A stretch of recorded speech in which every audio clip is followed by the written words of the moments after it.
If there's ever been a pistol to support the cliche, what once was old is new again, the Beretta 80X Cheetah is that pistol. So the Beretta 84 Cheetah 380 was one of those guns that I just fell in love with as a kid at the gun shop. It just had a cool factor about it, even though it was in 380. And at the time, everybody kind of shit on 380, right? It's, oh, get 9mm, you know, whatever. But when you look at some of the history with the Beretta pistols, especially in the 80 series, or AKA Cheetah, AKA 80 series pistol, you will be surprised at some of the history that's linked around this pistol. But the Beretta 80 Cheetah is the rebirth of the Model 84 Cheetah. This was released last year at SHOT Show, and it's one of those guns that I had to have, but the wallet was unhappy. Let's go to the range and shoot it.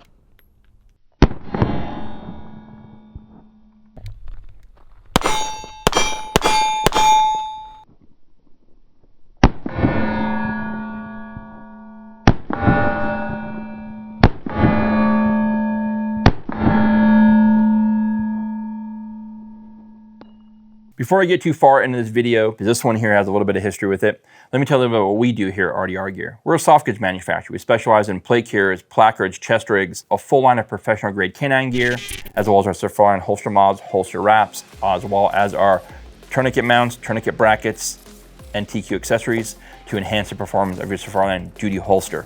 All of which you can find on our website at rdrgear.com.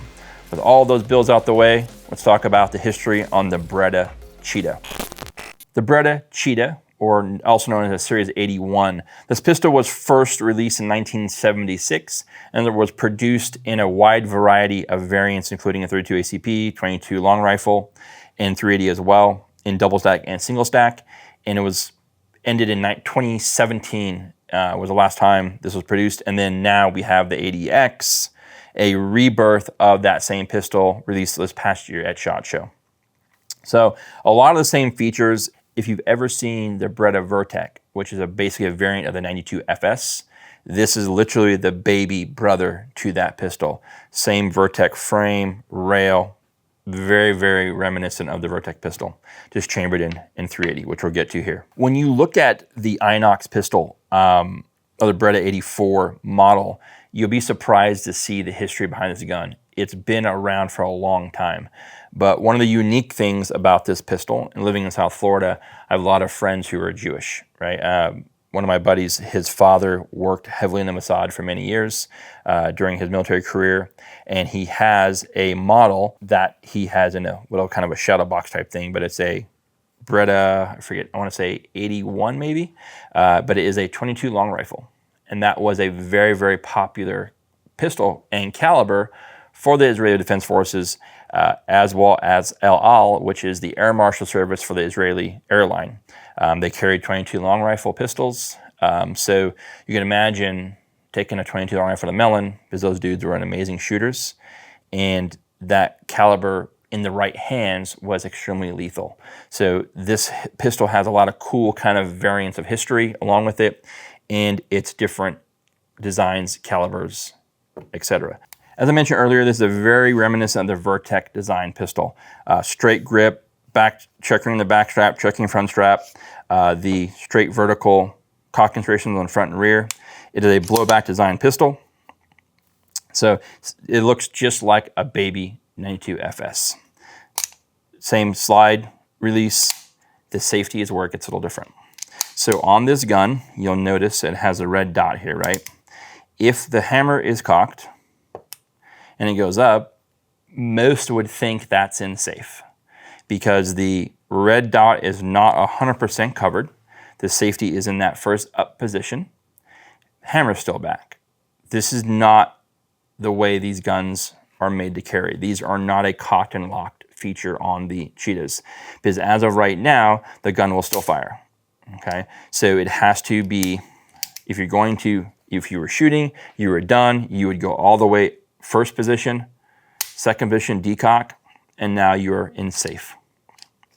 A little different in that aspect of it, but other than that, very similar to the 92. When the Inox was re-released, it came with a light rail, and the light rail is super neat. You can put pretty much all the standard Streamlight TR7A, TR7 subs on here.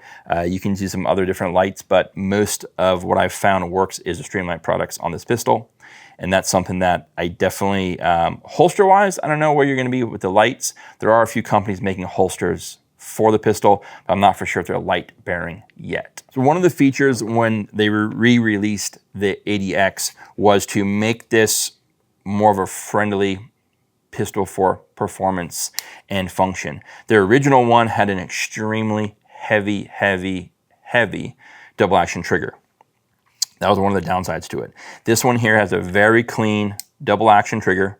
It's pretty easy to get the take up, and then right when you get to the wall, a little extra wall, shot breaks. Reset is not bad. Again, it is a Beretta trigger. It's not gonna have your fancy 2011 style triggers, but it's much easier to shoot in this configuration because as it's a DASA pistol, the first round is double action, every round after that is single action, and when you're done shooting, decock, hammer goes into half cock, and the gun is in safe condition. Drop the hammer, you're back to a double action trigger pull. But pretty simple, pretty easy. The slide is not super hard to manipulate, but it's also not super easy. So if someone had arthritic hands, I don't know if this one is quite the pistol for that. And I'm gonna touch on that in my final thoughts when I come back.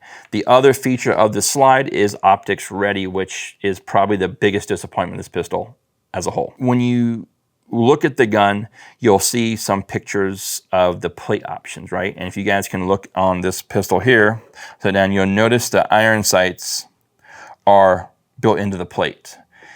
This is kind of an area where I think Beretta drops the ball up, is if you're going to give me a dovetailed option for the front, and then you give me a fixed sight in the rear to the plate, that kind of kills my options for having a co-witness option. Beretta's plates for anything you buy from them for pistols are atrocious. They're literally like, I don't even know how to describe how thick they are. But when you put one of their plates on any pistol, the 92X DO or the RDO or any of the pistols, I just bought one for a Beretta A1 Tactical. That pistol kind of went the wayside out the box. But it's just such an atrocious thickness that it's like you put a plate on top. Literally the plate looks like this. There's no design to it. There's no flow. It's just a flat piece of metal on top of the gun. And it's so thick that it now puts that dot extremely high up on the pistol.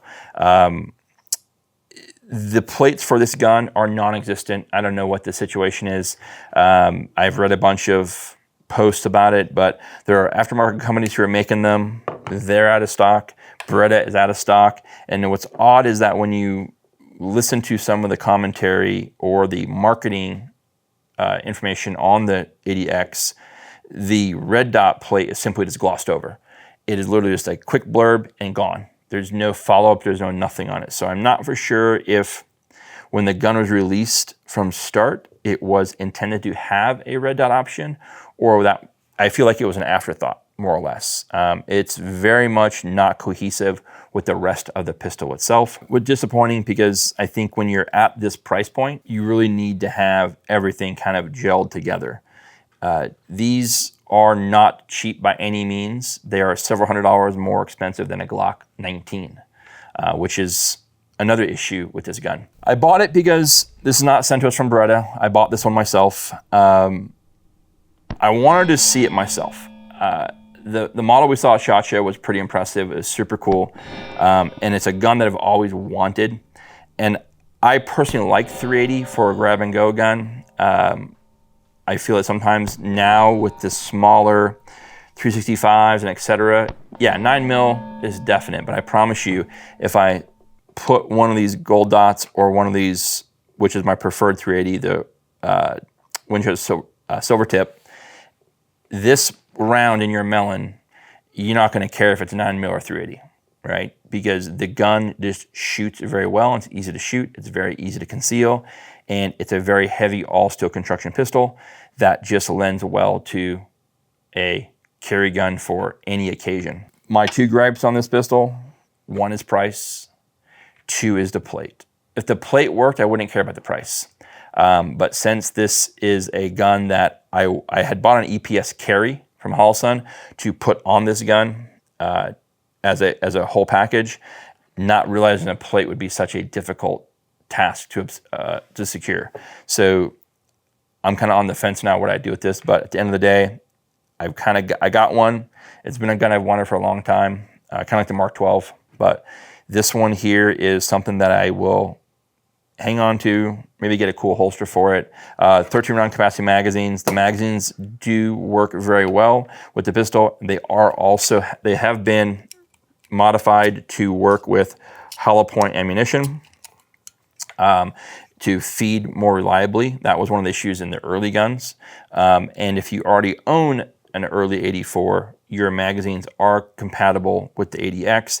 That was something that was released in the press early at SHOT Show, that you had to get new magazines. The old magazine would not work in the new pistol. That's incorrect.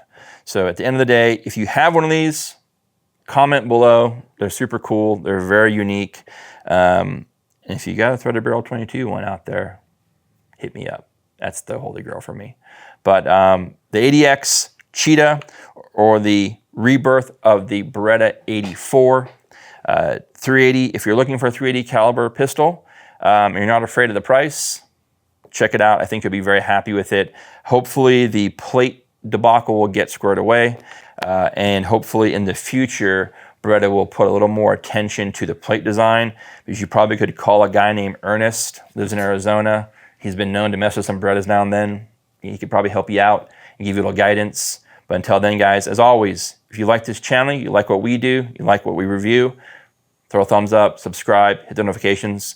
Let your YouTube algorithm tell you to show you more product like this and others like it. Until next time, be well, take care, and wait for Crispy to add his 2 cents. I have a question I haven't asked you for a while. By all means. She's a 9. Oh boy. But she's a cheetah. Cheetah as in cougar, or a cheetah? She's a cougar who has a cheetah. She's a cheetah. That would mean she's the daughter of a cougar. She's cheating every chance she gets. Are you on dad jokes now? Are you trying to tell me something? I need a score, big dog. So, but you have to explain what a cheetah is. Well, you know how the game's played. You have to reassess. She was a 9. She's cheating all the time. Oh, cheating all the time? No, fuck that. She's a 2. She's a 2. Yeah. No. The cheetah is a 2. No, we don't got no time for no hoes like that, so.